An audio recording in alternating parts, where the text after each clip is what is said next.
إن الحمد لله نحمده ونستعينه ونستغفره ونعوذ به من شرور أنفسنا ومن سيئات أعمالنا من يهده الله فلا مضل له ومن يضلل فلن تجد له وليا مرشدا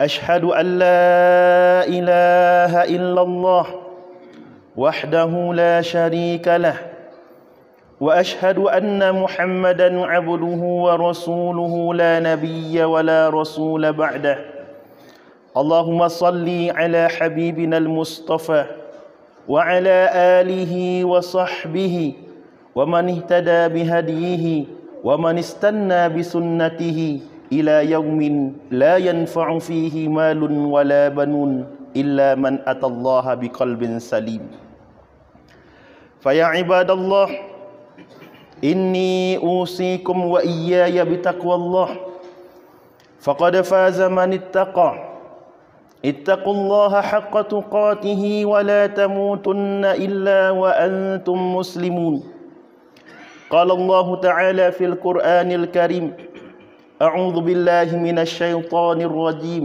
بسم الله الرحمن الرحيم يا أيها الناس كلوا مما في الأرض حلالا طيبا ولا تتبعوا خطوات الشيطان إنه لكم عدو مبين إنما يأمركم بالسوء والفحشاء وأن تقولوا على الله ما لا تعلمون صدق الله العظيم Ma'asyiral muslimin rahimakumullahu jami'an.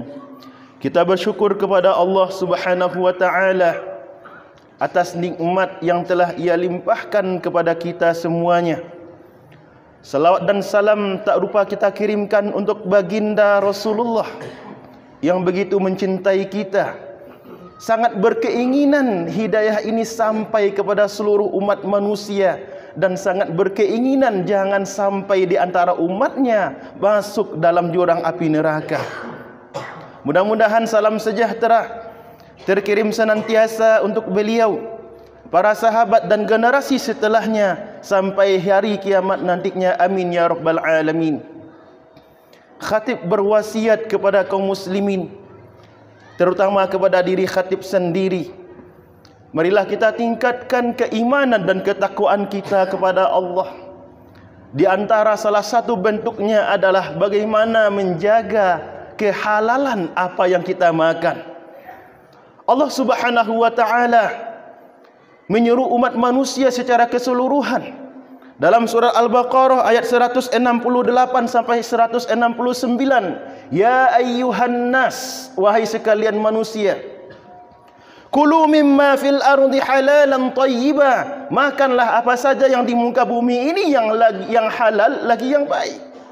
Wala tattabi'u khutuwatis syaitan, dan janganlah kalian mengikuti langkah-langkah syaitan.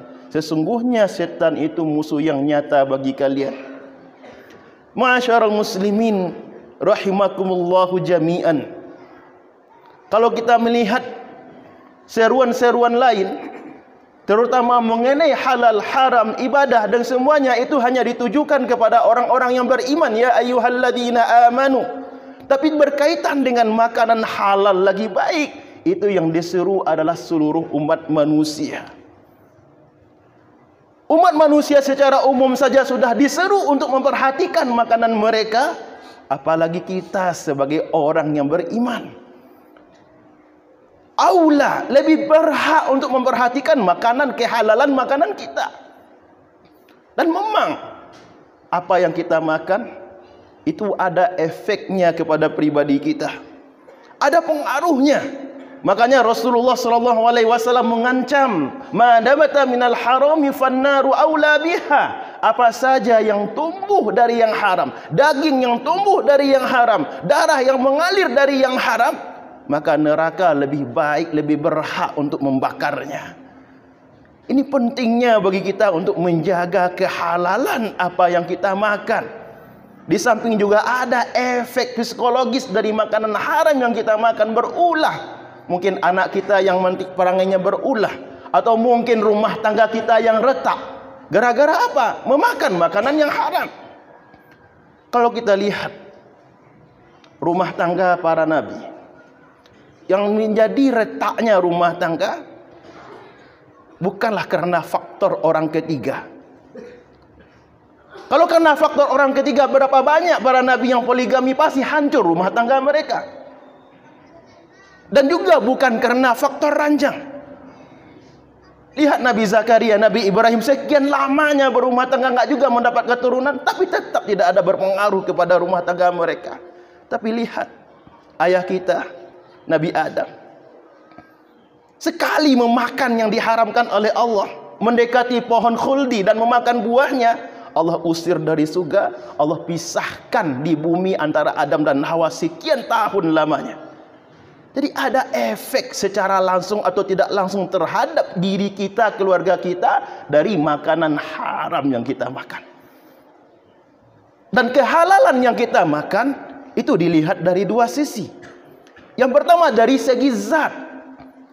Zat yang kita makan itu mengandung sesuatu yang diharamkan. Ada darahnya, ada bangkai, atau apa saja dari unsur haram ini yang perlu diperhatikan. Termasuk makanan yang dijual di warung-warung kita. Kalau makanan ini diproduksi oleh orang non-muslim, pastikan makanan, zat yang ada dalam makanan tersebut adalah halal. Apalagi makanan yang mengandung daging, pastikan yang menyembelih ini benar-benar orang muslim. Dan di antara cara untuk melihatnya itu adalah lihat sertifikat halalnya. Sertifikat halal yang resminya dikeluarkan oleh MUI. Jangankan yang tidak punya sertifikat, yang ada sertifikatnya saja kadang masih dikicu hawa, masih mereka bermain. Apalagi yang jelas-jelas tidak ada label sertifikat halalnya. Kecuali jelas-jelas ini makanan ini diproduksi oleh tetangga kita, diproduksi oleh orang muslim yang kita thiqah, yakin bahwa mereka menjaga kehalalan apa yang mereka makan. Ini dari sisi zat. Kemudian dari segi cara memperolehnya. Apakah yang kita makan ini diperoleh dengan cara riba, diperoleh dengan cara mengambil hak orang lain, merampas punya orang lain, atau dari mencuri dan berbagai macam yang diharamkan oleh Allah? Dan ini kita sendiri yang tahu. Dan di antara permasalahan yang begitu mendarah daging di masyarakat Minangkabau, khususnya masyarakat Luhak Nantuo, terkait mengenai pagang gadai. Ini sudah lama kebiasaan ini terjadi di tengah masyarakat. Sudah semacam kebutuhan. Bahkan mungkin kalau diteliti secara sejarah, pagang gadai ini sudah ada sebelum Islam masuk ke ranah Minang. Dan digalilah hukumnya oleh para ulama. Setelah digali dan dilihat semuanya, apa akad pagang gadai ini? Kalau dalam syariat yang namanya gadai, murni gadai sebagai jaminan. Ketika seseorang mengutang, minjam uang, lalu dia tidak, untuk meyakinkan orang yang memberikan pinjaman, digadaikan sesuatu sebagai jaminan. Jika dia tidak mampu untuk melunasi hutangnya, maka barang yang digadaikan tersebut dijual dan dibayarkan untuk menebus hutang. Tapi yang ada justru, yang ada di tengah masyarakat, barang gadai itu dipakai dan dimanfaatkan. Dan itu masuk kepada hadis Rasulullah SAW, kullu qardin jarra manfa'an fahuwa riba. Segala jenis pinjaman yang mendatangkan manfaat bagi yang memberikan pinjaman, maka ini adalah riba. Ini pendapat yang dipegang oleh jumhur ulama.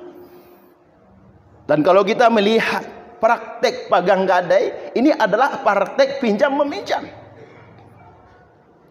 Tapi ada memanfaatkan barang yang digadaikan, sehingga konsekuensinya adalah kena oleh hadis Rasulullah tadi. Dan ini yang perlu kita jaga.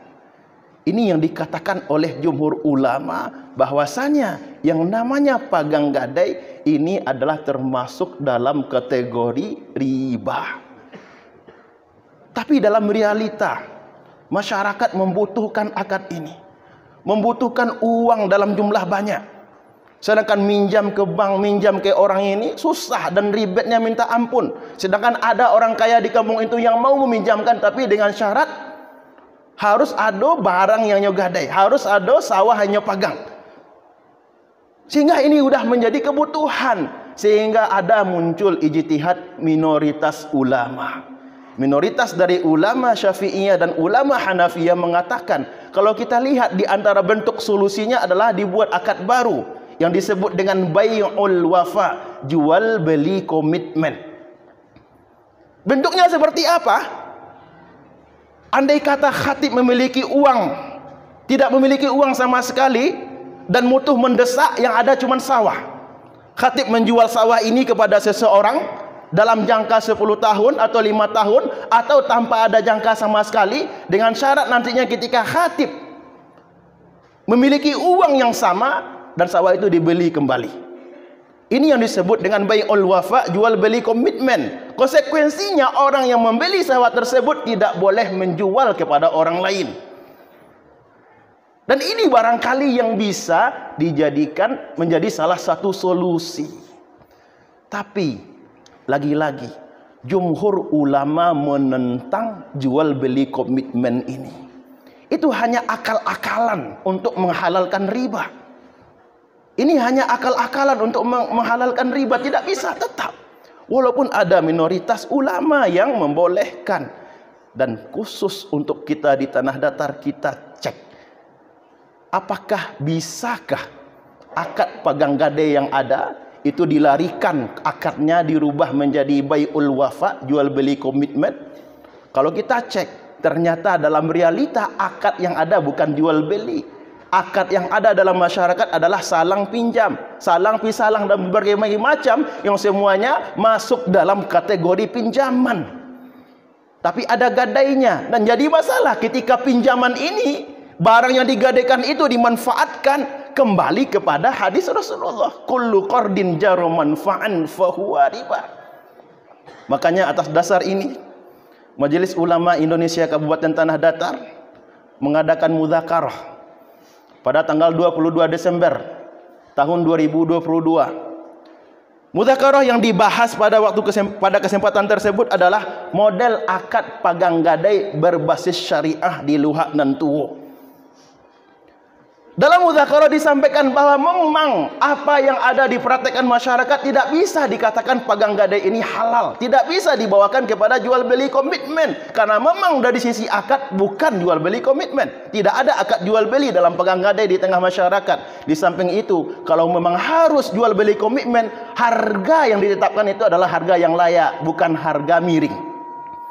Maka dengan demikian, dalam mudzakarah ulama ada setidaknya 6 tawaran solusi terhadap pagang gadai berbasis syariah. Termasuk solusi terhadap akad pagang gadai yang sudah ada selama ini. Di antara 6 ini bisa kita lihat kan, kita berkaca terhadap diri kita, mana yang lebih cocok untuk kita laksanakan. Yang pertama, jika keuntungan yang diperoleh sudah berlipat ganda, sudah bertahun-tahun dia pegang sawah tersebut, keuntungan yang didapat itu sudah berlipat ganda. Kalau dia mau dan dia mampu, silahkan kembalikan sawah yang dipegang tanpa minta kembalian hutang yang dulu selama ini. Ini tawaran pertama bagi mereka yang mampu, bagi mereka yang sanggup untuk itu. Oh, berat rasanya. Kalau memang sudah tidak bisa melakukan tawaran yang pertama, ada tawaran yang kedua, yaitu jadikan akad gadai murni. Perjelas lagi akadnya. Kalau jadikan akad gadai murni sesuai dengan syariat, berarti jelas sawah ini dijadikan barang jaminan, tapi tidak dikelola oleh orang yang memegangnya, dikembalikan kepada yang pemilik dengan syarat ada batas waktu tertentu kapan dia harus melunasi. Ketika waktu yang ditetapkan juga tidak mampu dia lunasi, maka sawah tersebut harus dilelang, harus dijual, dibayarkan kepada hutang yang dipinjam. Ini tawaran solusi yang kedua. Yang ketiga, kembalikan sawah tersebut kepada pemiliknya dengan syarat sebagian dari hasil sawah tersebut dijadikan sebagai cicilan hutang yang ada selama ini. Jadi tawaran pertama, tawaran kedua, tawaran ketiga, intinya sama-sama dikembalikan sawah yang dipegang. Cuman kalau pertama mungkin karena untungnya udah berlipat ganda tidak diminta lagi. Yang kedua, dijadikan barang jaminan murni, atur lagi akadnya, buat perjanjian baru kapan kalau dia tidak mampu, berarti sawah tersebut harus dilelang untuk mengganti hutang. Kemudian yang ketiga, jadikan sawah tersebut sebagian hasilnya sebagai cicilan. Ini diantara 3 tawaran solusi yang disampaikan oleh para ulama yang hadir pada waktu itu. Tawaran yang keempat, kalau memang 3 yang pertama ini masih berat bagi kita untuk melakukannya, ada bentuk akad yang keempat, termasuk ini untuk yang baru. Jadikan itu sebagai syirkah mukhtalatah. Maksudnya apa? Kalau sebelumnya hak milik sawah tersebut tetap utuh bagi yang memiliki, sekarang dia menjadi hak miliknya berdua. Jadikan akad pegang gada yang sudah lama itu sebagai akad jual beli, tapi tidak untuk keseluruhan sawah, tapi hanya untuk sebagian saja. Jadi sawah itu laba dua punya, kelola berdua dan bagi hasil berdua.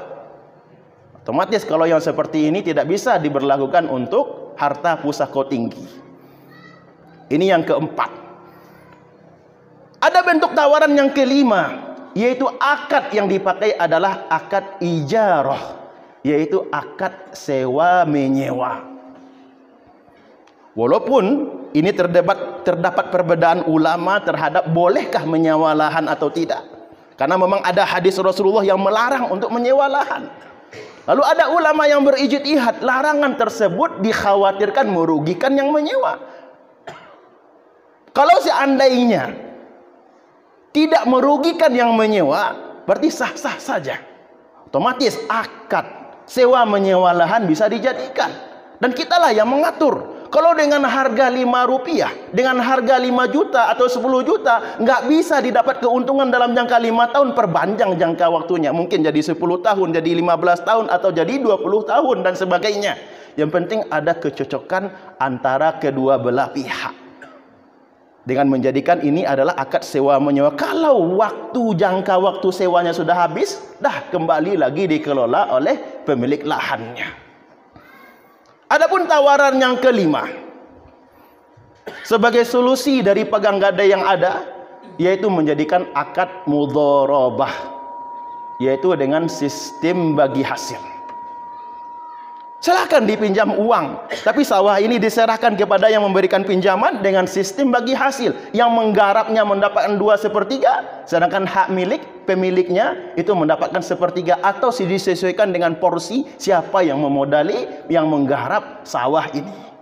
Jadi ma'asyiral muslimin rahimakumullahu jami'an, perlu kita pahami bahwasanya 6 tawaran solusi ini disampaikan dalam mudzakarah Majelis Ulama Indonesia Tanah Datar sebagai solusi bagi kita yang sudah terlanjur melakukan akad pegang gadai selama ini, dan juga sebagai solusi bagi kita ke depannya ada yang membutuhkan dana mendesak. Pilihlah salah satu dari di antara 6 bentuk akad yang ada. Semangat yang kita kemukakan adalah bagaimana menjaga kehalalan apa yang kita makan tanpa harus ada yang terzolimi salah satu pihak. La tazlimuna wa la tuzlamun. Fa'tabiru ya ulil albab la'allakum tuflihun, la'allakum turhamun.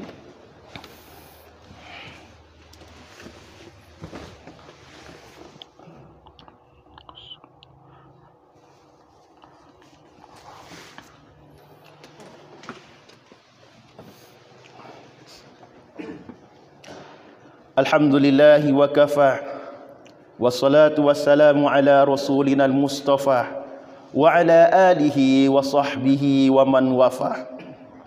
Ashhadu an la ilaha illallah wa ashhadu anna muhammadan abduhu wa rasuluhu la nabiyya wa la rasula ba'dah. Allahumma salli ala habibina al-mustafa wa ala alihi wa sahbihi wa man ihtada bihadihi ila yaumil qiyamah. Fa ya ibadallah, inni usikum wa iyaya bitaqwallah. Faqad faza man ittaqa Qala Allah Ta'ala fil Qur'anil Karim. A'udzu billahi minasy syaithanir rajim. Bismillahirrahmanirrahim. Wa idza qila lahum ittabi'u ma anzalallahu qalu bal nattabi'u ma alfayna 'alaihi aba'ana awalau kana aba'uhum la ya'qiluna syai'an wa la yahtadun. Shadaqallahul azim. Ma'asyiral muslimin rahimakumullahu jami'an.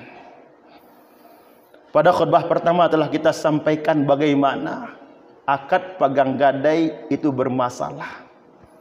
Bahkan dari segi praktek pun sudah bermasalah dari sisi adat, dari hukum adat.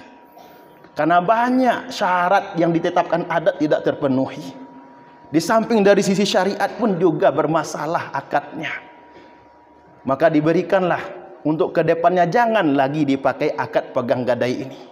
Dan untuk yang sudah berlalu, perbaharui akadnya. Pilih salah satu dari 6 akad. Kemudian ada yang mungkin beranggapan tidak bisa. Lalamu modeliko, ini kebiasaan kita selama ini. Allah menegur dengan keras. Setelah ayat mengenai halalnya makanan dan minuman, perintah untuk memakan yang halal, meminum yang halal, Allah iringi dengan ayat yang khatib bacakan barusan. Dan jika dikatakan pada mereka, ikutilah apa yang Allah turunkan, mereka justru membantah. Kami mengikuti apa yang kami dapati dari bapak-bapak kami, dari nenek moyang kami. Awalau kana aba'uhum la ya'qiluna syai'an wa la yahtadun. Walaupun bapak-bapak mereka itu tidak berpikir dan tidak mengetahui dan tidak mendapatkan petunjuk sama sekali. Jadi ma'asyiral muslimin rahimakumullahu jami'an, standar yang kita pegang itu adalah apa yang dikatakan Allah dan Rasulullah, yang difatwakan oleh para ulama, bukan berdasarkan kebiasaan. Kembali kepada masing-masing kita lagi. Mudah-mudahan Allah gampangkan dan Allah berikan taufik dan hidayah bagi kita hendaknya untuk mengamalkan apa yang ia syariatkan, sekaligus untuk menjaga kehalalan apa yang kita makan. Innallaha wa malaikatahu yusalluna 'alan nabi ya ayyuhalladzina amanu sallu 'alaihi wa sallimu taslima.